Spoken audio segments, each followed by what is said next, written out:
Good evening, YouTube. Tonight we'll be discussing miracles within the fundamentalist and evangelical Christian communities in 3 parts. Why the fundies so desperately need them, miracles in the modern age, and the big fancy ones from the Bible. First off, let us define what a miracle is according to Merriam-Webster. An extraordinary event manifesting divine intervention in human affairs. So, why do people in an age of cell phones, bullet trains, sonograms, internet access, and GPS need so desperately a sign from the guy who has personally committed genocide and infanticide and demanded it be done so many times? It is my belief that as humans advance through science and mass communication, the space for Yahweh in our modern culture is slowly and inexorably shrinking. If I want to, I can talk to anyone in the world who has a phone with my cell, or I could do it online for the cost of my service provider. This is an unprecedented and often overlooked accomplishment that our ancestors could only see within the halls of myth and legend. So, in this age where progress unceasingly marches on, with every decade, a new piece of amazing technology appears that changes our lives forever. What room is there for the myths of old? Every damned inch that the lunatics can find, that's what. People are so hopelessly desperate to find God in their everyday life, they are willing to make fools of themselves. They are laughed at and brutally mocked by everyone who has more sense than those who do not see the world through blinders. So why do some of us go to such lengths to be noticed by God? I think that we as human beings in the modern world tend to have very dull and mundane lives. We wake up, we go to work, and we go back to bed. Routine is at the core of our daily lives, and some people have an outright delusional need to be special or chosen when something like this comes along. It can make some think that God is personally sending them a sign, reminding them how much He cares for we insignificant mortals. The most popular miracles of today, from my perspective, tend to fall into 2 camps. Icons sought in everyday objects, and horrendously tragic events. Now I know you must have heard about the most holy of holy grilled cheese sandwich. Surely this must be a miracle. Or how about this? This or this? Look, if you people want to get on your hands and knees before a splatter of salsa, go ahead. Just don't be surprised when people like me laugh at you and point out your appalling stupidity. Far more sickening is assigning a so-called miracle to a truly tragic event. I suppose fundies do this so they can make sense of it and see their Sky Daddy's hand everywhere and every when. The most recent major event that called for desperately seeking God's divine hand was the attempted murder of Representative Gabrielle Giffords of Arizona. Unless you've been living in a cave since January 8, 2011, you heard how Jared Lee Loughner shot Gabrielle Giffords in the head with an automatic pistol.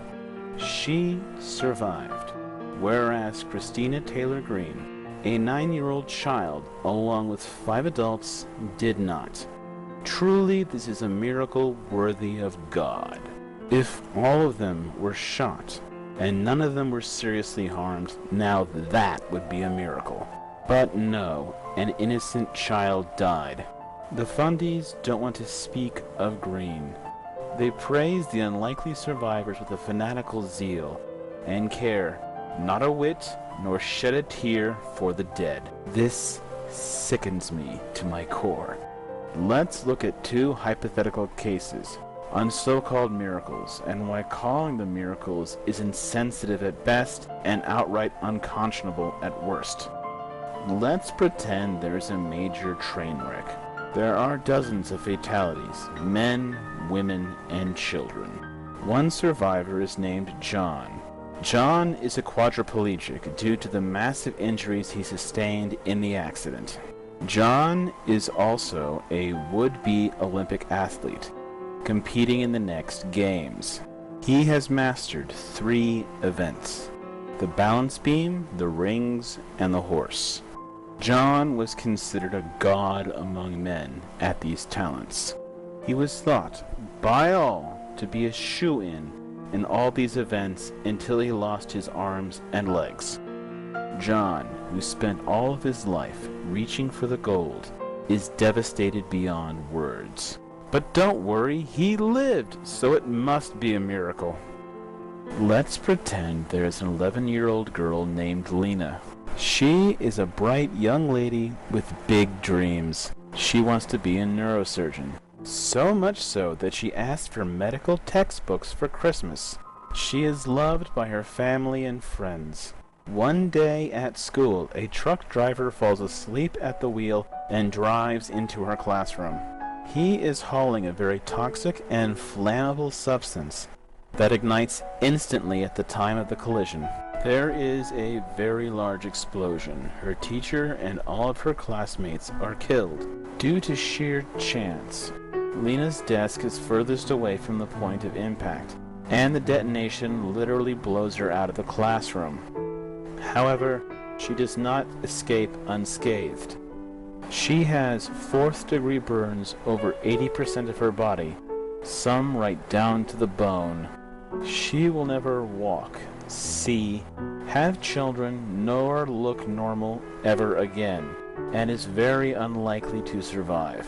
All of her friends from school and her teacher were burned to death, but Lena lived. If she survives, she will never have a life that she nor anyone else sane in the world would ever want. See, God really does care. If anybody can tell me of a major accident or natural catastrophe where a great deal of people should have died, and yet all were unscathed, not due to the choices of the people involved, but rather due to epically unnatural luck, then and only then call it a miracle. Today, the word has been cheapened to where championships from unlikely sports teams are called miracles. Let's move on to the Bible, shall we? I looked up the top 10 biblical miracles from a handful of fundamentalist websites. In interest of time, I will only do 5, and here they are, along with why they are filled to the brim with epic fail. Number 5. The Plagues of Egypt. We should all know the story of Moses, but let's do the Cliff Notes version. Pharaoh version 1.0 catches wind that there will be an important Jew born. So he kills all the newly born children, and since Yahweh loves himself a good mass infanticide, he does not lift a damned finger to stop it. Mo gets put in a basket and sent downriver, found by the Pharaoh's wife, raised as one of the royal family, grows up, kills a guy, runs off, and comes back. Now here is where it gets really twisted. Pharaoh version 2.0 is manipulated by Yahweh to not let the Jews go. So, does God punish his little puppet? No. He attacks the uninvolved peasantry of Egypt with a breathtakingly cruel indifference.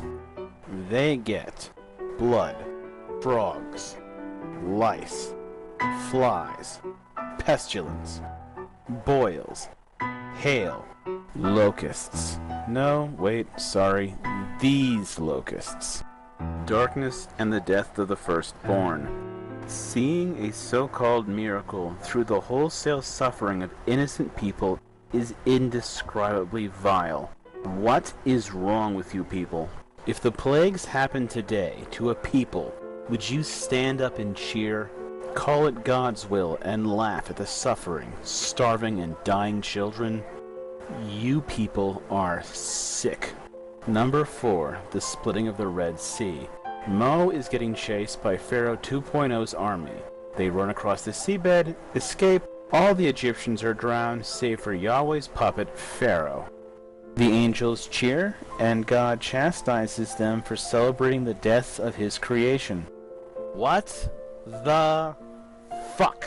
After the plagues and the deaths of infants beyond count, now God gives a shit about the Egyptian people? Let's talk about water and what we've done with it in the past 100 years or so.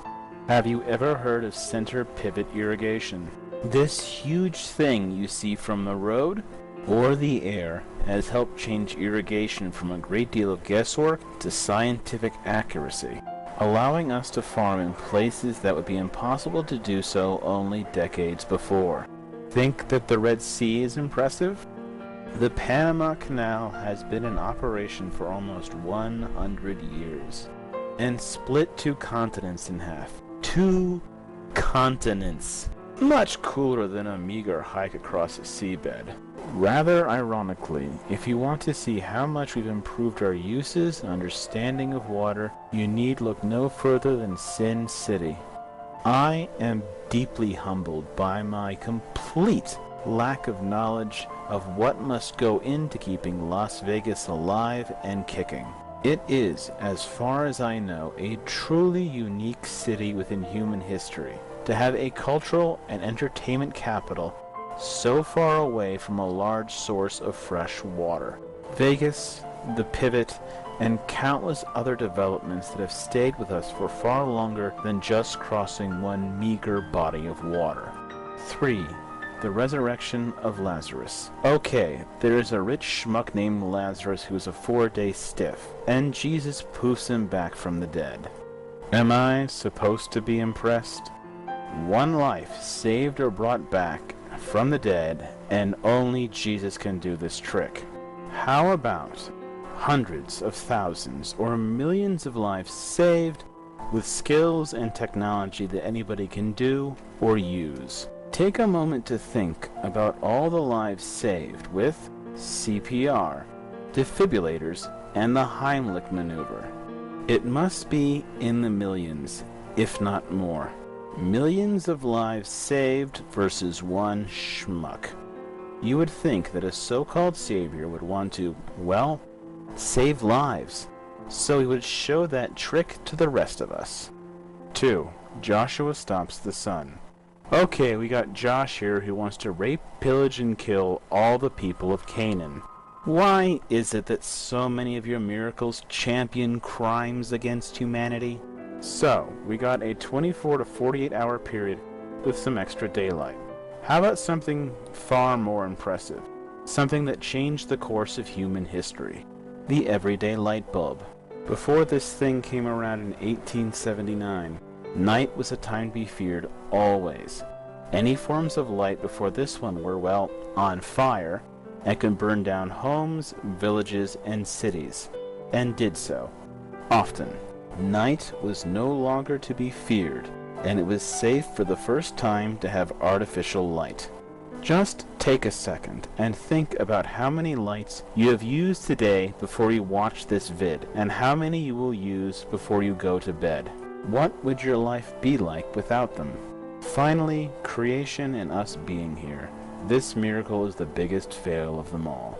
Why? Because the odds of you being here are 1 in 1. Just like the odds of you listening to my voice right now are 1 in 1. It happened, and saying that one guy poofed it into existence without any evidence to back it up is puerile and idiotic. You might adore your paradigms. However, the breathtakingly indifferent laws that bind our reality together do not.